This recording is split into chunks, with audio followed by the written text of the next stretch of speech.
amat sangat wajar ketika proses pengacoran yang pasti dialami. Durasi berkurang. Burung kepo, burung ngeriwik, itu amat sangat wajar ketika proses pengacoran karena burung belum ada penstabilnya. Karena masih single. Jadi dia mengejar lawan, cari temen, koak-koek, ngeriwik, itu wajar.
Jadi gini, kalau burung udah istilahnya bunyi itu kan nggak mungkin seharian kalau bahan kan. Iya betul. Kalau dia, yang penting pas dia bunyi itu enak, gitu. Kalau masalah nanti ketika di siang hari mau ngeriwik, mau fighter, mau naik turun ngejar lawan, ya nggak masalah itu bagi saya. Nanti diamatin aja, yang penting posisi enak burungnya itu udah gimana, udah satu tarian, apa udah double gitu. Kalau mungkin posisi lagi enak itu burung mungkin udah nadanya kering, terus double malah syukur-syukur kan. Apa cuma sekedar baru gacor dengan tarian paling 20 detik 30 detik tapi lagunya masih standar, ya udah itu sangat wajar kalau bahan ngeriwik gitu. Dan kita nggak perlu pusing memikirkan kenapa ngeriwik terus ya, karena bahan rata-rata kayak gitu ya, rata-rata mas, semua bahan kayak gitu mas, rata-rata seperti itu. Nah, jadi itu mas, kalau misal kan ngeriwik udah habis kan, pasti nanti setelah ngeriwik selang berapa jam gitu pasti bunyi lagi. Karena apa? Staminanya udah balik lagi. Gitu. Jadi buat teman-teman jangan khawatir burungnya ngeriwik terus. Jangan khawatir burungnya ngeriwik, amat sangat wajar ketika proses pengacoran yang pasti dialami. Durasi berkurang. Burung kepo, burung ngeriwik, itu amat sangat wajar ketika proses pengacoran karena burung belum ada penstabilnya. Karena masih single. Jadi dia mengejar lawan, cari temen, koak-koek, ngeriwik, itu wajar banget. Durasi turun, jangan khawatir. Kalau istilahnya takut durasinya turun, jangan diproses. Mending kita cari aman, beli buat main fighter atau beli yang jadi aja. Karena itu pasti dialami. Dan jangan takut, ketika nanti burung sudah enak, udah jadi, udah jalan lapangan, udah pasangan, pasti nanti durasi pasti balik. Pasti saya jamin. Bahkan bisa lebih panjang. Lebih panjang lagi dari awalnya. Awalnya sebelum diproses.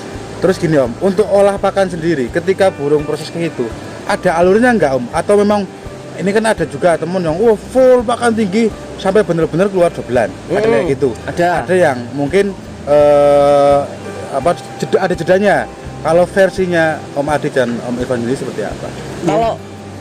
Kalau versi kita nggak selamanya kenceng terus mas. Dalam artian ketika burung istilahnya lagi masa penjodohan terutama ya, pakan biasanya sama kita direndahin dulu karena kita pikiran burung ketika yang sudah siap dipasangkan itu gacornya pasti udah enak, nada udah kering, dobelan sudah keluar.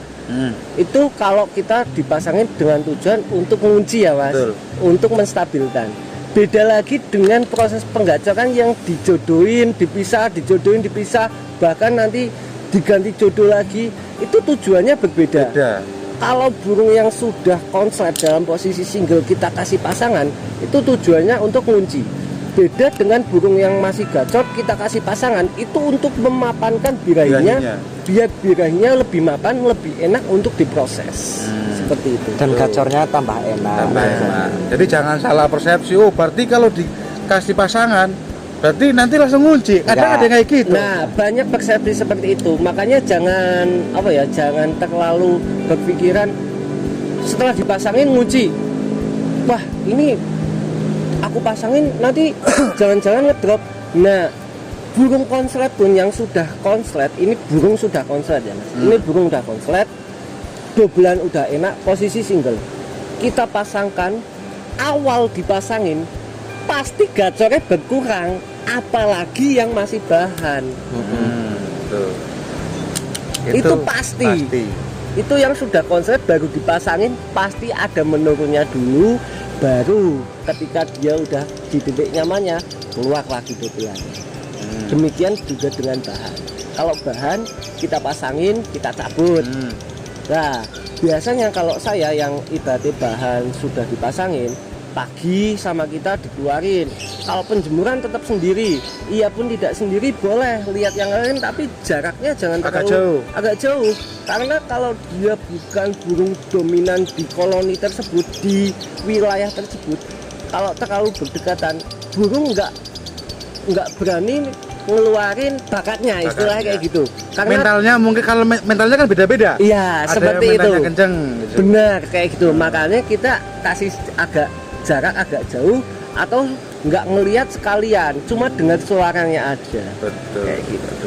Itu teman-teman harus benar-benar mengamati nih untuk prosesnya seperti apa, dan karakternya tetap kita harus mengetahui karakternya seperti apa juga. Iya, ya, Om? beda-beda. Ada juga yang istilahnya jantan kita sendirikan, pakan kenceng, bahkan tidak dengan jemur.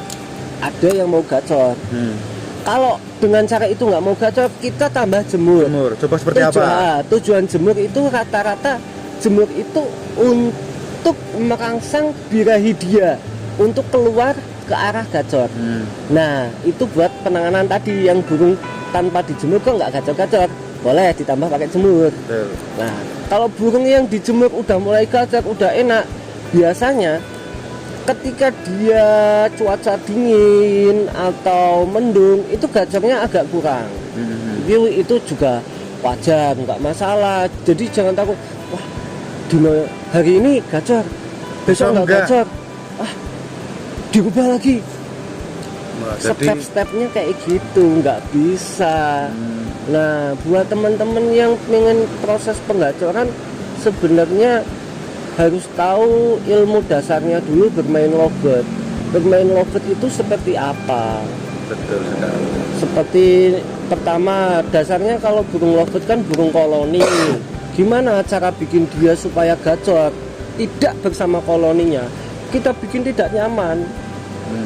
Cara bikin dia tidak nyaman dengan menaikkan birahi segala macam, kita single dulu. Kita amati ketika di single dia birahinya seperti apa. Perlu nggak pakai pakan tinggi, perlu nggak pakai jemur. Ketika burung sudah enak baru dipasangin lagi, cabut pasang dengan tujuan gacornya nambah. Ketika gacornya kok malah tambah drop, dipeta lagi. Jangan menyerah, Terus sampai ketemu gacornya. Enggak yang melulu saya bilang harus dijemur 2 jam. Dia pakai 2 jam, mandiin 3 kali, dia mandiin 3 kali. Karena yang pegang burungnya itu kan yang pemiliknya langsung juga ya, Mas. Jadi mereka harus memahami apa itu fungsi mandi, apa itu fungsi jemur, apa itu fungsi EF, apa itu fungsi umbaran. Mereka harus memahami Tahu. dasar-dasarnya dulu. Semisal jemur itu fungsinya untuk apa? Kalau saya mengamati, jemur itu untuk merangsang dia. Kalau dulu saya main factor, jemur juga bisa untuk mengolah nafas dia jadi lebih kuat, bisa. Dan jemur itu juga istilahnya merangsang birahi dia ke arah gacor. Nah, terus fungsi EF kan banyak ya mas. Kalau yang biasa saya pakai itu cuma jagung sama timun. Ya. Kalau jagung saya amati itu nggak terlalu andil besar, istilahnya menaikkan birahi lovebird. Saya pakai jagung itu dengan tujuan untuk istilahnya mengganti tenaga aja, untuk asupan gizi. Kalau timun itu bisa untuk meredam birahi, istilahnya. Ada juga beberapa burung yang istilahnya kalau di lapangan minumnya susah mas. Jadi dikasih timun. Kayak burung dehidrasi. Kita kasih timun bukan karena burung kita bermasalah, karena terlalu over birahi atau apa, tapi itu juga bisa untuk alternatif Agar mengganti dia cairan dia biar tidak dehidrasi. Tapi kadang tahunya teman-teman tuh dikasih timun, berarti ini burung over birahi. Nah, ada Kayak juga yang kayak gitu. Karena fungsi timun juga bisa untuk menurunin birahi, tapi nggak melulu timun itu kita pakai untuk menurunin birahi juga kayak gitu. Tuh. Terus apalagi fungsi mandi. Nah, kalau mandi emang tujuannya untuk istilahnya meredam birahi. Itu fungsi dari mandi. Kalau umbaran sama aja, hampir seperti jemur. Cuma kalau umbaran istilahnya itu khusus buat main factor.